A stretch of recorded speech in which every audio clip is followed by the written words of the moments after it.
Shot the shot town. Topical back with another film review. I'm Strange Wayne. Let's get down to brass tacks. Promising Young Woman gets a 8.85 out of 10 wings. Yeah, I know. It wasn't good enough to get the whole 9, but it was better than 9.8. Why?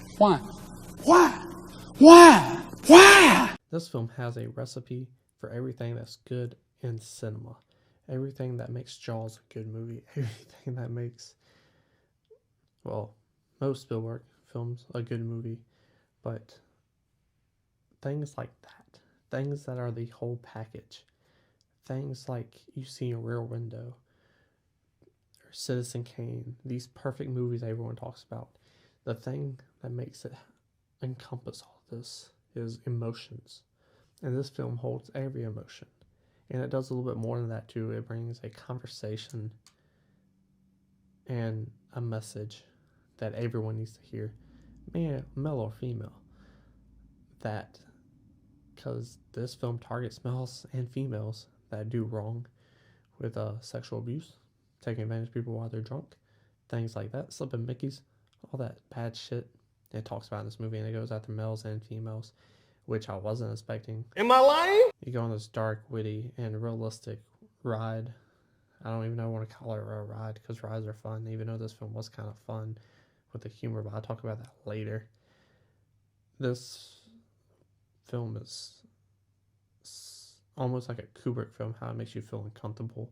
It's almost like a Hitchcock film, how it puts you on the edge of your seat, and how it makes you feel unsettled, and how the tension builds and builds. This film is captivating beyond belief. I was so captivated throughout this film because she's basically Batman. But if Batman was real, he would go to jail, obviously. This woman, she's very smart. She works within the laws. She's not breaking any laws. And because of that, I love how brilliant the writing is throughout this film, because you never feel like that would never happen in real life. Because everything is, I was like, I can see that happen in real life. I can see that happen in real life. Very realistic film.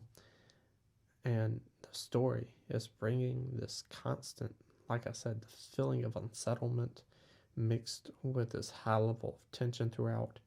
And it's like it's knocking on Hitchcock's door, David Fincher's door, of like, holy, same haircut, like. That there's impressive. Taking that investment at that high level and mixing it with this conversation, I thought that was amazing, and something that could have been done, but I didn't think it could be done to this level and be this good. I knew it could tug on your heartstrings and make you feel some type of way, but to make you feel like you're still watching a film, I thought that was an interesting way to go. And mixed with the trailer, because the trailer had a lot of humor in it, it brings up a big question. What's the question? Did this film need the humor in it? Does this film need to feel like a movie? I personally think it does, because one, it does bring down a settlement that a real life situation would bring to this. It does bring all those fears and putting you in her shoes. Every time she goes out faking drunk, you still feel like you're in danger as an audience member. So it doesn't give on that any, but it does make it feel realistic, because this thing happened 7 years ago to her. So yes, your life's dark and gloomy, but you can still have bright spots. There can still be humor. And when you act like an asshole, it's going to be funny, because if you're that hurt, you're going to act like an asshole because you're angry at the world, you're angry at men, you're angry in general. Like, you hate people. And realistically, you're going to say some funny shit. So, with that being said, I thought it worked. It worked for her character arc. It works for her and Bo Burnham's relationship, and how that builds, and how you become a fan of this guy. But then as soon as you know what she knows about the video that he was in and watching it, you're like, oh shit. You feel hurt because of that. And to get to that point and get to that arc, you need that humor. Why do you need that humor? Because Bo Burnham's a funny fucking guy, and you need to like him some way. You need that door to get in there, because you're, as an audience member, you're in her shoes, and you and her together open that door together. You like them together, and because of that, you needed this film to be somewhat funny. And also, something I didn't like that was in the trailer, and something I didn't like in this movie, was the casting of some characters. Not the main characters, just the side characters. Her mom is also Stifler's mom. Very iconic comedy character from the 2000s. You could have cut her, recast her. You didn't need that. And having her and McLovin in the trailer is something I also did not need. I did not need these comedy icons from cinema to be in this movie because it gives off the wrong point of view, and I don't like that. And it didn't hurt the film too much, but it was like McLovin. It takes you out the scene a little bit. You don't feel as unsettled because you're like, oh, fucking, this McLovin. I love McLovin. Not in this movie. He's a terrible person. But you get the point. And another thing that I actually loved about this movie, and it is a spoiler review, is her parents, Stifler's mom and Clancy, good old Clancy from Bad Boys. Fuck, what's that movie where he's in the jail? 2,000 years later. The Shawshank Redemption. They're watching Night of the Hunter, which, oddly enough, has a lot of similarities with Promising Young Woman. Except Reverend Henry Powell is wrong. She's wrong. Somewhat. She has more to justify it throughout, for sure.